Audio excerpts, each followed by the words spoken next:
Bom dia, boa tarde, boa noite. Sejam muito bem-vindos e muito bem-vindas a mais um episódio do Prototipando. Esse podcast a gente fala um pouquinho sobre inovação, gestão, liderança e tudo o que mais tiver em volta do mundo do design e da inovação. Hoje eu conversei com a Mariana Zapparoli. A Mariana, ela é Expert Associate Partner na Bain Company, é uma consultoria estratégica global e líder da prática de agilidade na América do Sul. A Mari também é experimentadora e disseminadora da cultura ágil há 10 anos. E, enfim, participa ativamente de comunidades de agilidade, compartilhando experiências, em debates, palestras, enfim. Foi uma conversa muito interessante, acho que principalmente porque a gente abriu certas portinhas quando a gente fala sobre o tema de agilidade, e encontrou coisas ali que eu, particularmente, normalmente não encontro quando a gente fala e debate sobre agilidade numa perspectiva um pouco mais ampla. Então, confesso que eu saio dessa conversa bem reflexivo e curioso em continuar alguns temas que foram abertos aqui, que eu acho que são hiper relevantes no mundo que a gente tem hoje, no mundo, enfim, que se transforma cada vez mais rápido e que o tempo de resposta para essa transformação é cada vez menor. Então, gente, sem mais delongas, deixo vocês com Mariana Zapparoli. 1, 2, 3, prototipando. Primeiro, muito obrigado pelo seu tempo, obrigado por disponibilizar tempinho aqui da sua agenda para a gente conversar. Estou bem animado para o nosso bate-papo hoje, tem bastante coisa para te perguntar, inclusive. Oi, Pedro, obrigada. Vamos falar hoje de inovação e o que mais aparecer no nosso papo aqui, para a gente conseguir trocar um pouco de experiência e trazer conteúdo para o pessoal. Mari, back to the basics, assim, uma coisa bem simples. Imagina que eu tenho 70 anos de idade, estou entrando no mundo de tecnologia agora, e eu abri meu YouTube e vi um pessoalzinho falando sobre agilidade. E aí eu chego para você e te pergunto, o que essa tal de agilidade? Eu vou fazer o uso de uma frase de um amigo muito querido, o Lula, Luiz Rodrigues, que agora está na 42 Tecnologia, e ele foi keynote do Agile Brasil, o ano passado, e abriu a palestra dele dizendo que agilidade a gente pode chamar de gestão moderna bem feita, que é para isso que ela serve. Tem muito sobre método, tem, sobre práticas e uma série de palavrinhas que a gente costuma usar, mas no fim do dia o que a gente quer é trabalhar de um jeito melhor, ter mecanismos de gestão de um jeito melhor, para conseguir entregar valor, resolver problemas das pessoas em ciclos cada vez mais curtos, ou seja, demorando cada vez menos para fazer isso. Então é isso que a Uhum. agilidade se propõe a fazer. Eu achei interessante você já trazer esse ponto do ciclo, porque a gente está falando basicamente do ciclo de feedback, né? E da gente ter um feedback que se retroalimenta positivamente, né?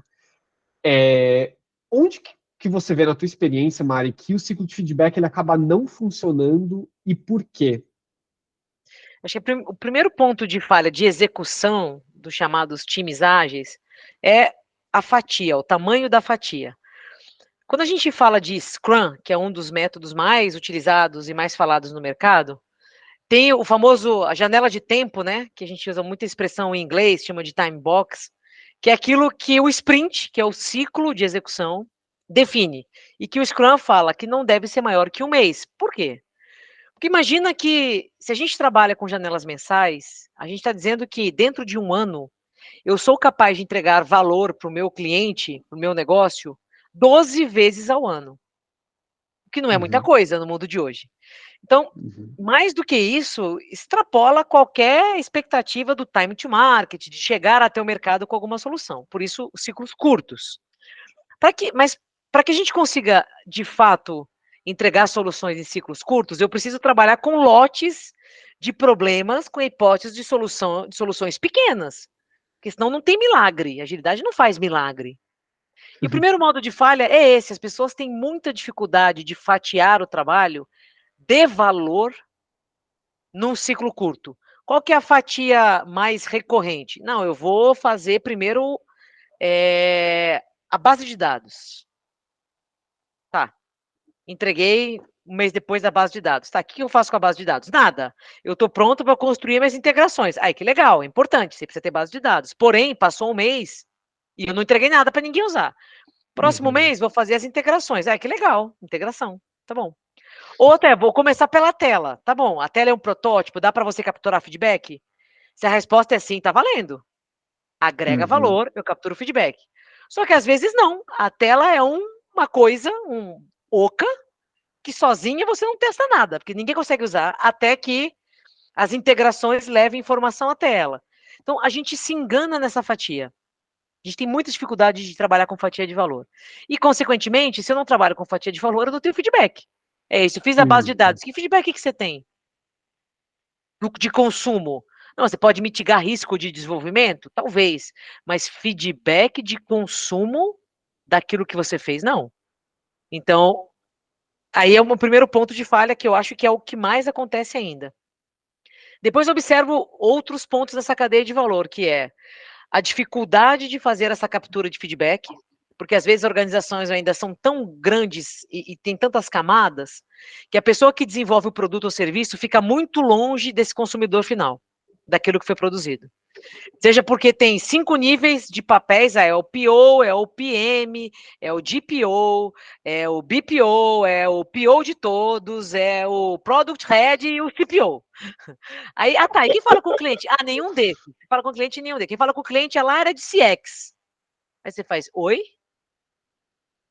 Você tem um monte de produteiros, mas quem fala com o cliente não tá aqui. Não, é lá, área de CX. Ui. Tá, vamos lá. Aí você vai na área de CX. E aí? Como é que tá o feedback do cliente? Não sei, a área de pesquisa, outra área, ainda não mandou o que o cliente disse daquele produto. Aí você fala, oi? Entendeu? Isso acontece para um caramba. E o terceiro ponto, para fechar esse top 3 modos de falha de feedback loop supondo que ainda assim eu consegui pegar um feedback do meu cliente, do meu consumidor, daquilo que eu produzi, em ciclos também curtos. Como é que isso retroalimenta a minha priorização? Seja no nível time, seja no nível coisas que cruzam time, seja no nível estratégico. Como é que eu realmente priorizo pautada em resultado e feedback de cliente? O meu sistema de governança absorve isso? Admite isso? Ou não? Ai, que legal que você descobriu que não é ótimo. Vou continuar fazendo o que está planejado.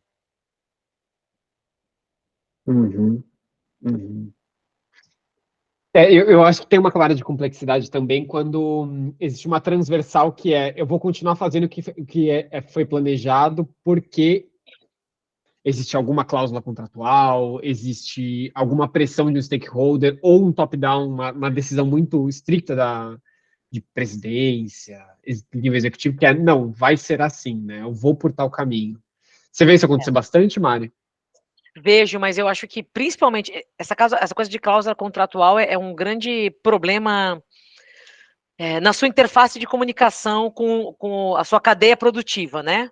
Porque se a sua cláusula contratual te impede de fazer a coisa mais importante, você tem um problema nesse fluxo de relação, né? E existe. Mas acho que o mais comum é o famoso top-down. E aí é curioso, porque se é um top-down da minha organização, quer dizer que a gente está trabalhando pela mesma coisa. Se é o top-down do meu presidente, por que ele tem um interesse diferente do que eu estou achando que é o certo? Onde é que está a diferença? E aí é um problema geralmente, de comunicação do fluxo bottom-up, ou seja, supondo que eu estou fazendo exatamente o que o presidente esperava. E eu capturei, através de mecanismos de feedback, que não vai dar certo. Eu deveria ter mecanismos para levar isso de maneira o mais rápido possível para esse presidente de volta. A comunicação ascendente, bottom-up, que, em geral, as organizações não têm. Elas têm telefone sem fio. Vai lá falar para convence seu coordenador, que tem que convencer o gerente, que tem que convencer o diretor, que tem que convencer o superintendente, para chegar no presidente. Não tem fluxo de comunicação. E o segundo outra hipótese que é muito recorrente. Eu, que estou capturando feedback, não estou a par da estratégia. Eu levei um top-down de alguma coisa, me pareceu bizarro, ou não entendi por quê, mas tem um porquê lá em cima. Quando você olha a estratégia lá em cima, aquele negócio faz sentido. Mas ninguém me contou. Então eu estou legítima na minha reclamação. É legítimo.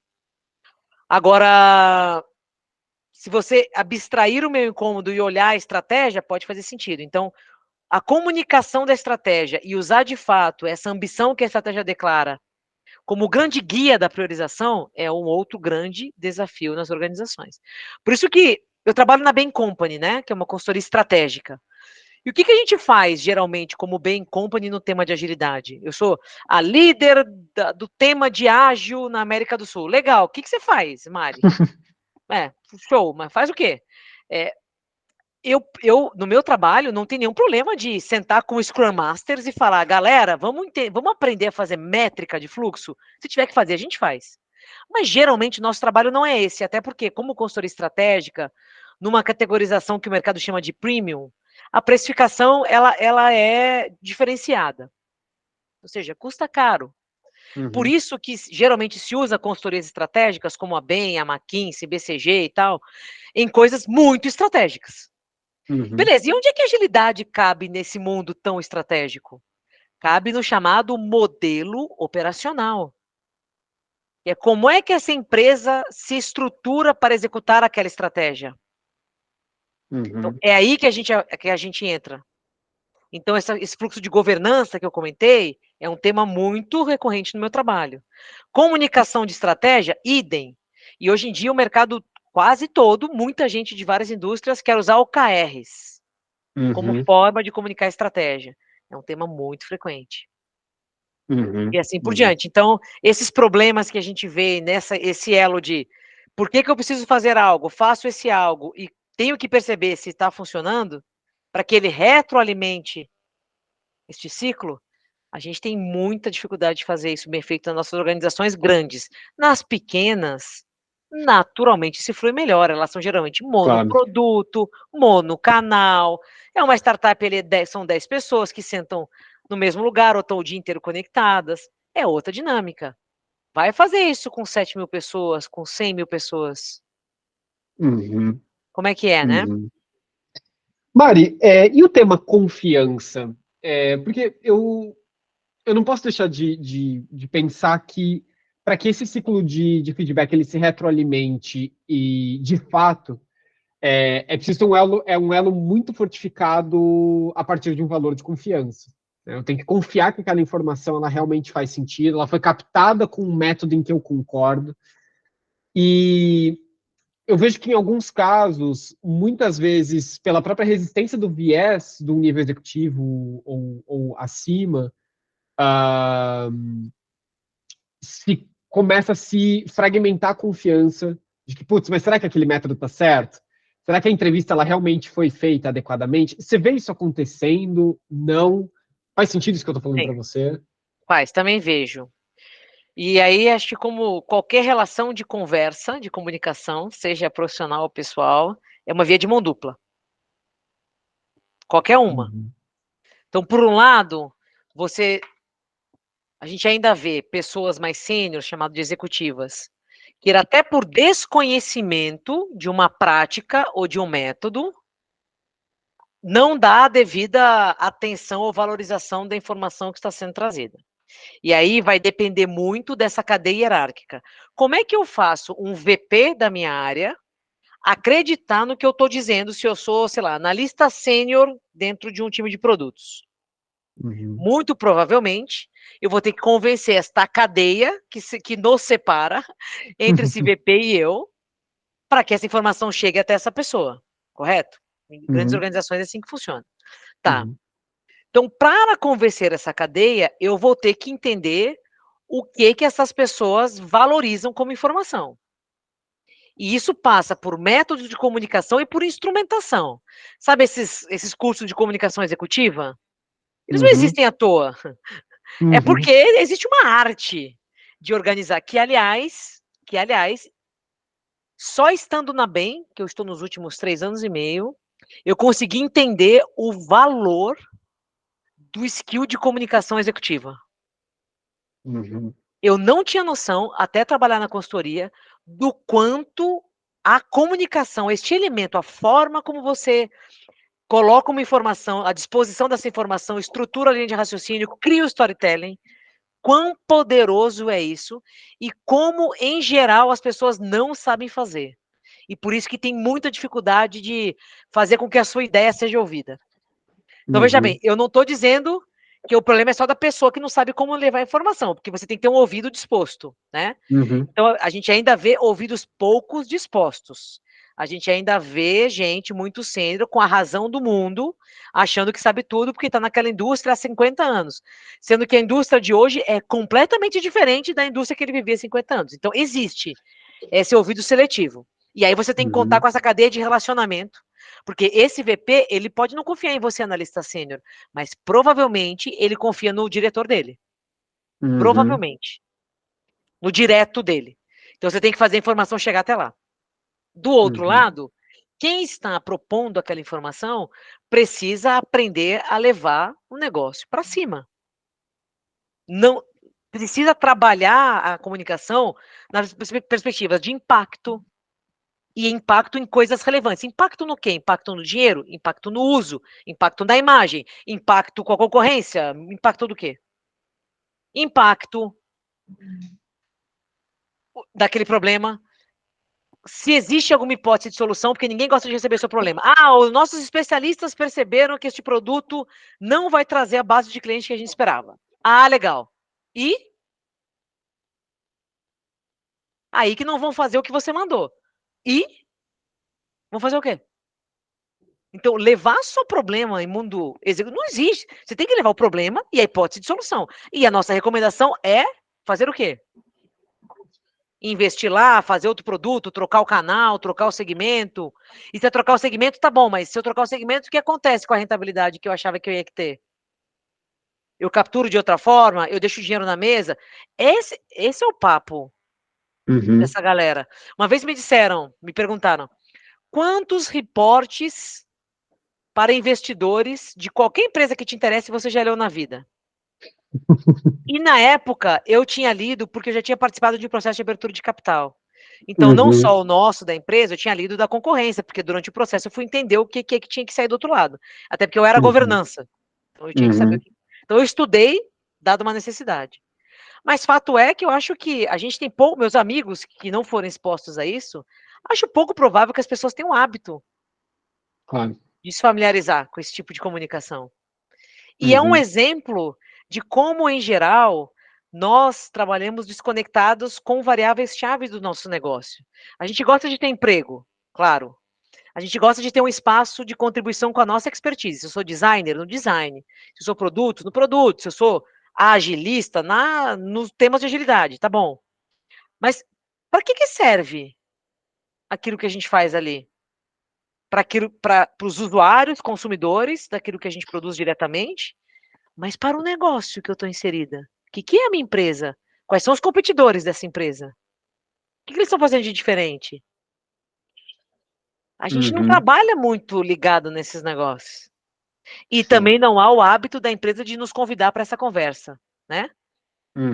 Não há muito hábito. Eu lembro muito bem no PagSeguro, onde eu trabalhei 4 anos, quando a gente começou a botar OKRs para rodar de verdade, e tinha arredondado os OKRs estratégicos e começamos a fazer as discussões nos outros níveis, que a gente foi fazer o primeiro check-in dos OKRs estratégicos e a gente usou uma sessão mensal que existia lá na época, chamada Bate-Papo com os Diretores, que na época era presencial, o PAG na época tinha 2 andares, então a gente juntava todo mundo, entulhava todo mundo num andar só, e os diretores ainda sugeriram, foi super legal, tiveram a ideia da gente sempre colocar a cada bate-papo alguma besteirinha ali para alegrar. Então, botava pipoca, cachorro-quente, na outra vez botava sorvete, sabe?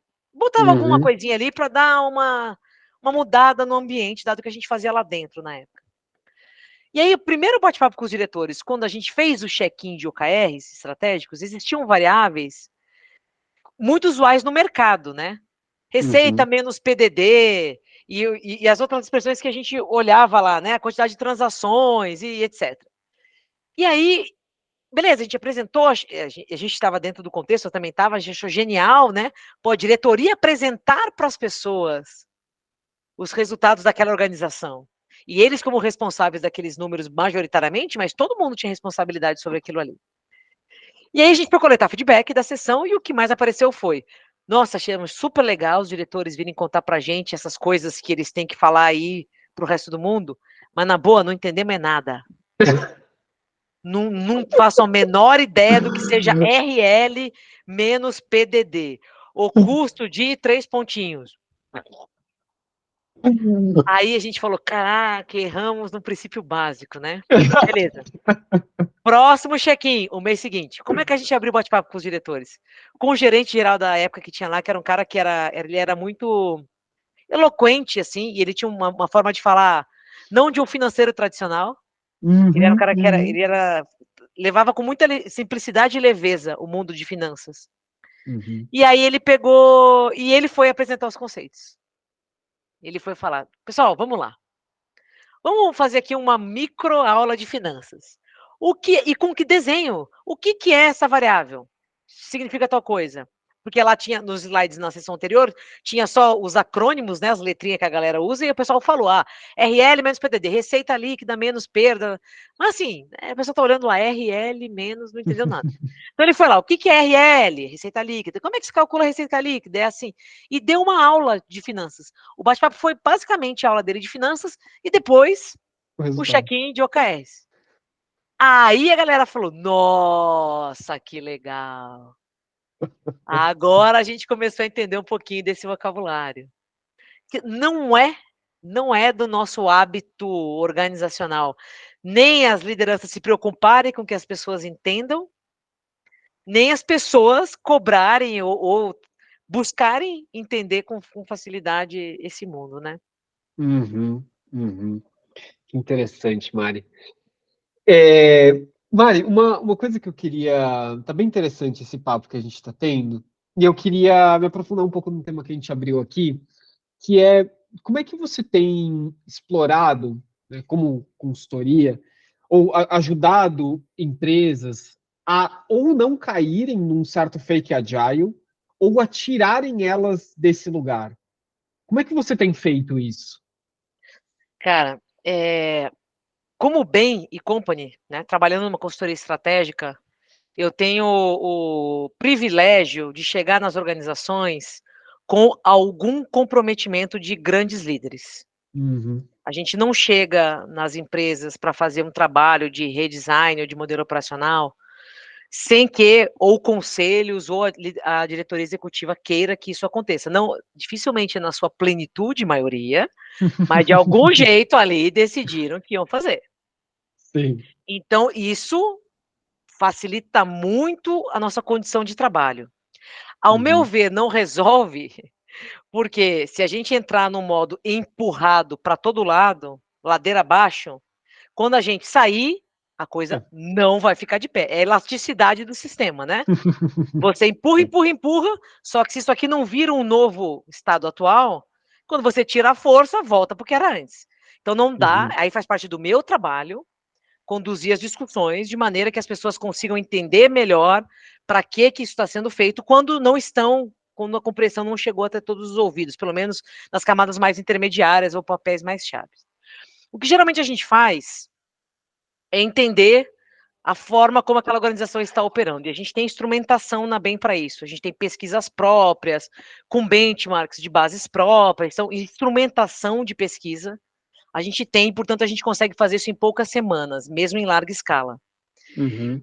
E isso ajuda a gente a validar ou invalidar hipóteses de trabalho que a gente ouviu no briefing.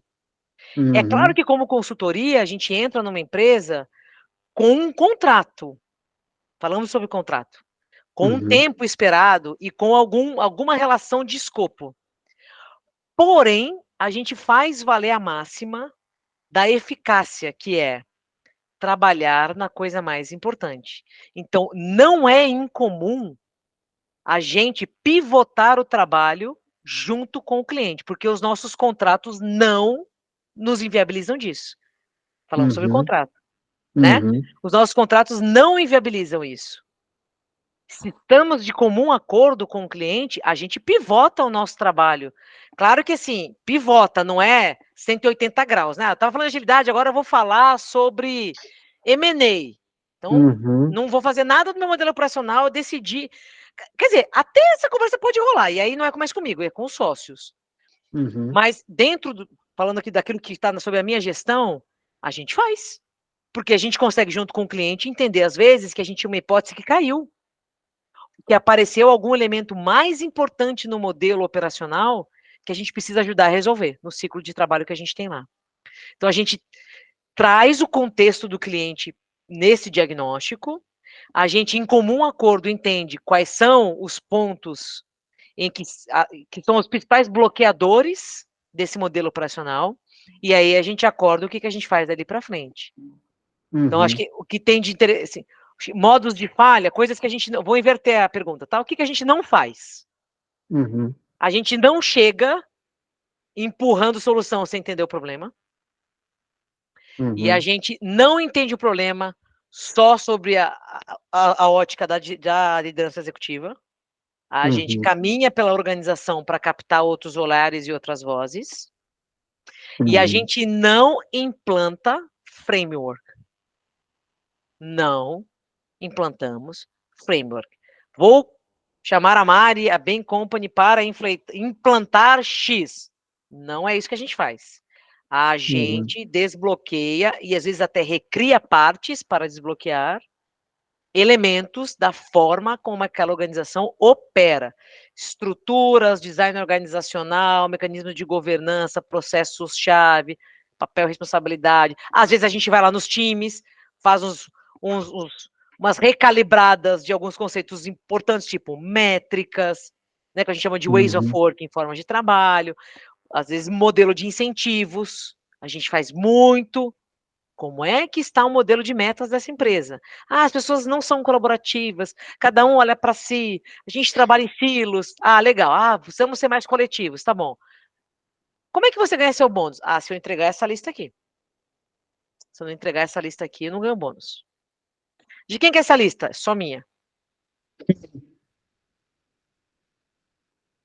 Não tem milagre, né? Tá, então todo dia você acorda para trabalhar. O que você vai escolher? Trabalhar para o coletivo ou trabalhar para você, para sua promoção e para o seu bônus? Não existe isso. Todo mundo, ou 99% da população, até pode escolher uns dias que está mais de boa ou mais revoltado com o sistema, falar, eu vou trabalhar para o coletivo. Meu, né? Não tem como. O sistema de incentivos, ele é um grande indutor de comportamento. Então, a gente faz muitos trabalhos sobre o modelo de incentivo. Capacitação também e tal. Então, são esses alguns dos temas que a gente toca. Plataforma tecnológica. A gente tem um time de Enterprise Technology, que a gente chama na BEM, muito bom. Muito bom. E com uma instrumentação muito boa de análise de uma série de coisas, de código, de arquitetura, de dependência. Então, não adianta, a gente funciona bem em dores sistêmicas, até porque dores locais, ninguém nem cogita a gente, geralmente, porque não, Claro, a limitação de preço não vai viabilizar. claro. O que a gente não faz é incorrer nesse erro de vir por cima, ficar lá em cima. Isso a gente não faz, a gente entende onde a gente está.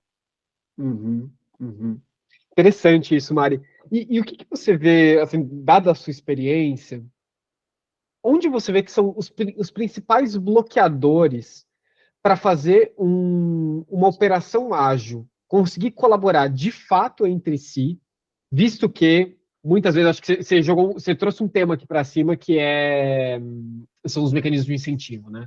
Mas o que mais você já observa como bloqueadores médios de mercado que fazem o time não colaborar em cenários de alta demanda operacional? Tipo, nosso fluxo dá para fazer 10, a gente precisa fazer 11.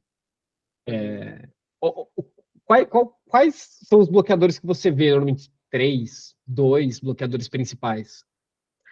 Esse cenário de sobrecarga, ele complica, né? Porque quando a pessoa está no modo sobrecarga, ela tem zero ociosidade mental e de agenda, de tempo.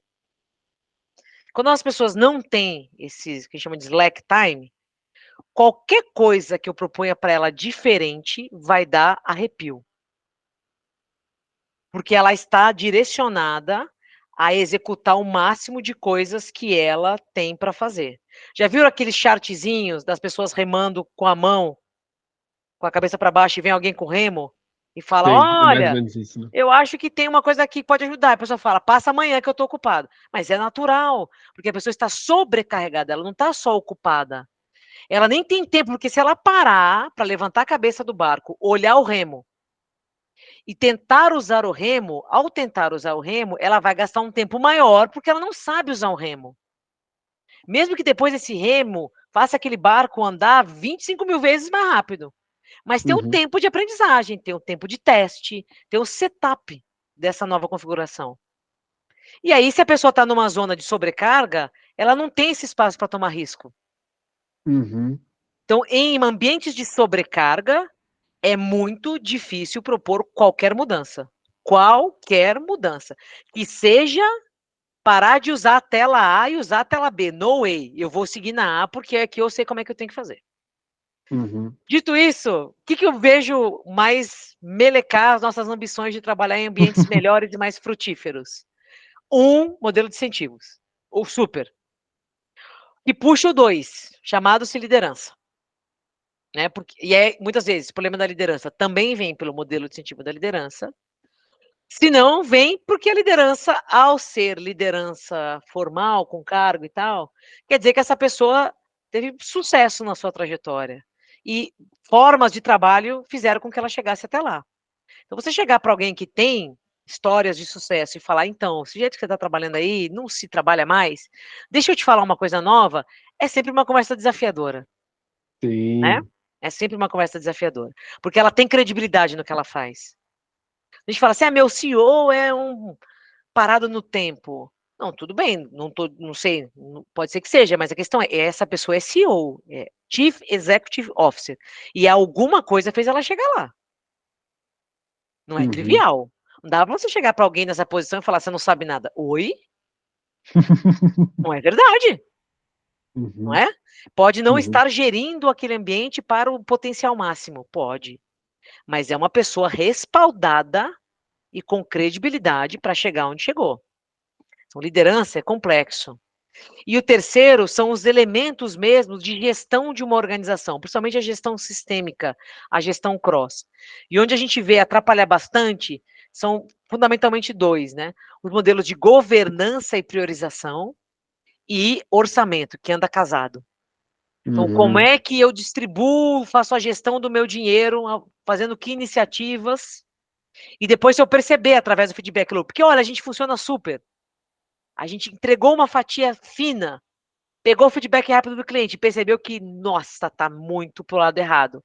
Precisamos abortar essa missão aqui, isso aqui não vai mais ser feito, e vamos entender qual é o próximo, e aí essa solução não vai ser feita, a gente vai buscar uma nova solução que depende agora de outros fatores. Para isso eu preciso de mais dinheiro.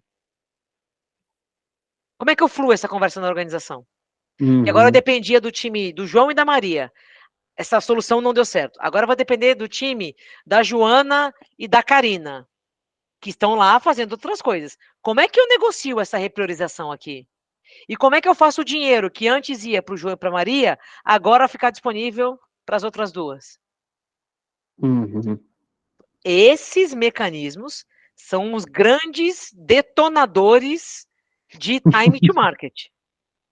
Sim, totalmente. Então tem que ter um Totalmente. equilíbrio entre gerir aquele ambiente, porque sim, tem que ser gerido, até para a gente poder ter mais autonomia nos times, tem que ter mecanismo de autogestão, gestão cross, inclusive. Então, esses mecanismos, eles precisam achar o balanço entre ter gestão, ter governança, ter visão, olhar nos riscos, ter visão dos riscos, riscos tomados de maneira consciente, e habilitar essas equipes a entregarem valor em ciclos curtos para o cliente consumir e para o negócio prosperar. É essa balança. Eu posso até conseguir que as minhas equipes diariamente façam coisas incríveis.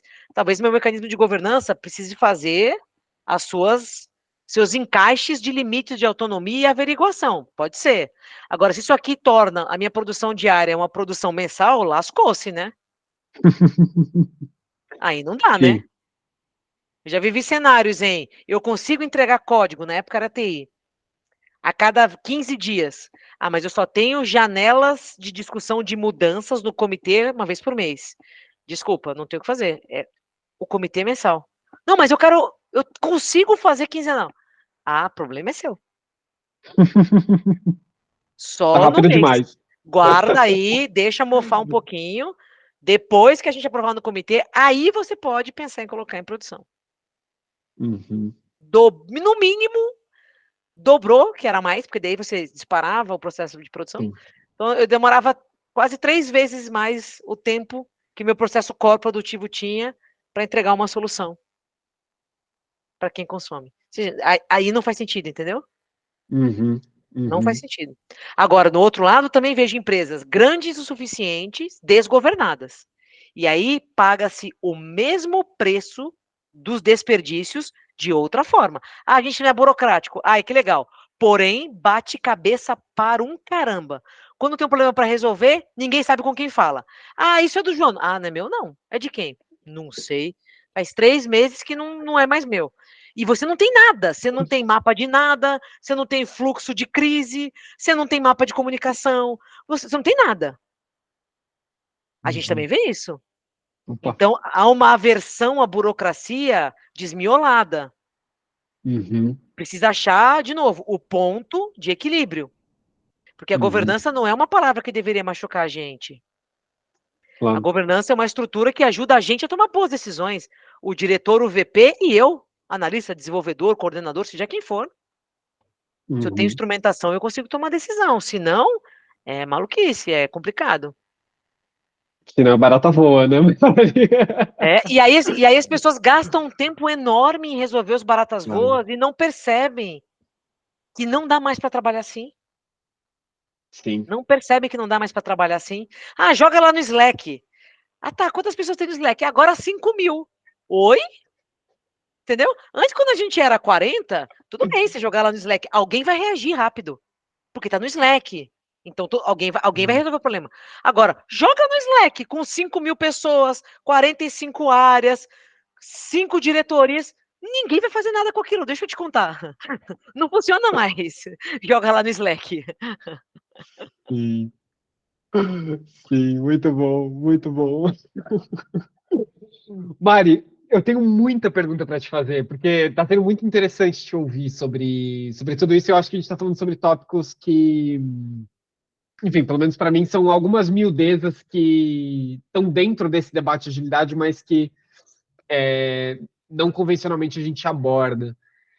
Mas eu queria te fazer uma última pergunta para a gente começar a baixar os trens de pouso e a gente finalizar a nossa conversa.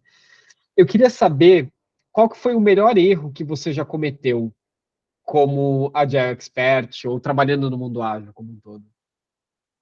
Melhor erro, o erro que eu aprendi mais? Exato. Olha, Pedro, assim, em relação a erro, eu acho que eu aprendi ao longo da minha carreira a aprender rápido. Então, eu tomei muitas decisões erradas, mas eu acho que eu consegui perceber isso rapidamente e ajustar a rota. Então, exemplo, vou dizer PagSeguro. Quando eu cheguei no PagSeguro, eu tinha vindo de banco, como gerente de banco, de TI de banco. Então, desde a roupa que eu usava, até o nome que eu coloquei na minha área, até as primeiras conversas que eu decidi fazer, em poucas semanas eu tinha um mar de gente pensando: o que que essa mulher está fazendo aqui? Quem trouxe essa pessoa para cá? Mas ao perceber isso, rapidamente eu fui resolvendo esses assuntos. Fui trocando a roupa, troquei o nome da área, criei uma carinha diferente, mudei o discurso, segurei a diretoria para ouvir mais antes de sair propondo alguma coisa, que falei vai dar ruim, e etc. Então, eu acho que quando eu olho para trás, não me ocorre um grande erro que me trouxe um grande aprendizado na perspectiva de tomada de atitude. Onde eu acho que eu tive grandes erros também, mas eu acho que os meus maiores vacilos mais profundos foram na forma. Então, a maneira como eu me expressei em determinados momentos geraram dores ou reações das pessoas que eu levei muito tempo para consertar depois. Pelo jeito que eu falei, não pelo que eu falei. Então, os meus maiores vacilos foram relacionais. De magoar, ou de falar, usar uma palavra dura, ou de errar no tom de voz, numa discussão com uma intenção positiva, mas que gerou uma mágoa, um sentimento ruim em alguém, e depois me custou muito limpar aquilo. E é limpar, porque, sinceramente, apagar você nunca apaga, as pessoas lembram, né? Sim, sem Quando dúvida. elas se sentem expostas ou de alguma forma desrespeitadas em alguma condição, alguma coisa assim, quando elas sentem que foi injusto com elas e tal. Então, as pessoas lembram disso. Então, você dá uma limpada na dor, mas a marquinha fica, né? Eu acho que aí é que eu errei mais a mão. Meus maiores aprendizados foram isso, com equipe. Mesmo no Pago, eu tinha uma equipe maravilhosa.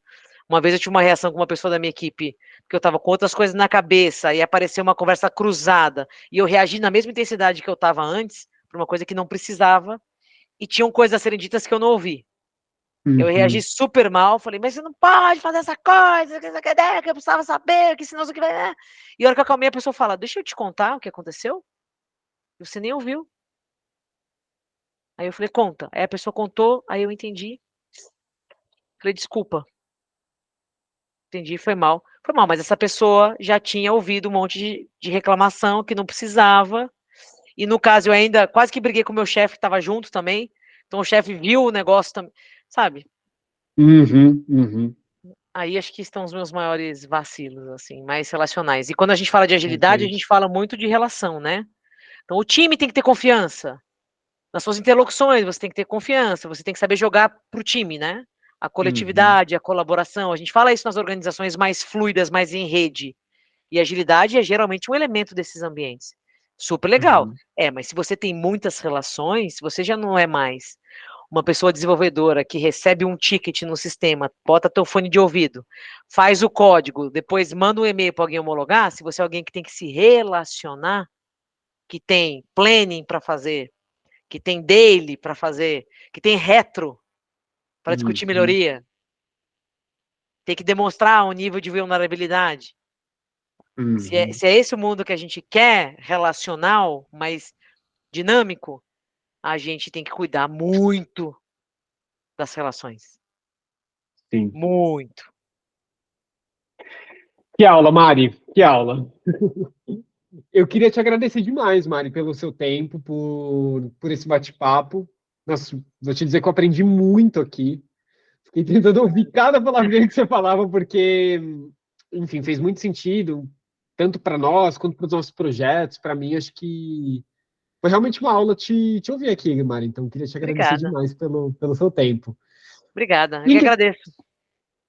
quem tiver a fim de conhecer um pouco do seu trabalho, um pouco do que você fala, um pouco do seu conteúdo, como é que as pessoas te acham, Mari? Olha, no LinkedIn eu tô com o meu nome completo, Mariana Zaparoli, com 2 L's, Martins. Tem um perfil no Insta aberto também, mais profissional, que é o Mari Zaparoli. E eu tenho um site que uma pessoa me ajudou a fazer, a Thaís, muito gentil, que é um hub de conteúdo. Não é um blog que eu fico publicando coisas, nada mais é assim, essa gravação, por exemplo, eu vou colocar um link lá, tem mais um conteúdo disponível. Então ele não está exatamente muito bem organizado, mas tem uma série de conteúdos meus lá, e também conteúdos que eu consumi e gostei, e aí organizei uma página para deixar lá, quem quiser consumir.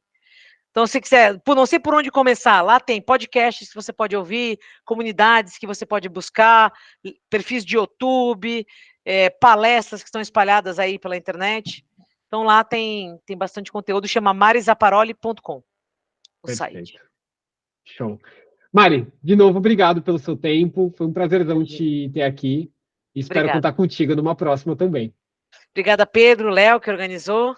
E estamos por aí, a gente se encontra. Muito bem, pessoal. Essa foi a conversa que eu tive com a Mariana. Queria deixar um agradecimento especial para o pessoal do backstage, que não tive o tempo para falar durante o episódio, mas que algumas das perguntas vieram do backstage. e que ajudaram a rechear um pouco do episódio. Se você não sabe o que é o Backstage, é a nossa comunidade no WhatsApp, em que a gente troca e conversa bastante sobre inovação, a gente troca bastante conteúdo por lá. A gente vai deixar o link também na descrição do episódio, caso você queira entrar. Uma comunidade claramente gratuita e aberta. E é isso, gente. Deixo aqui a finalização desse episódio. Um abraço para vocês e a gente se vê no próximo Prototipando. Tchau, tchau.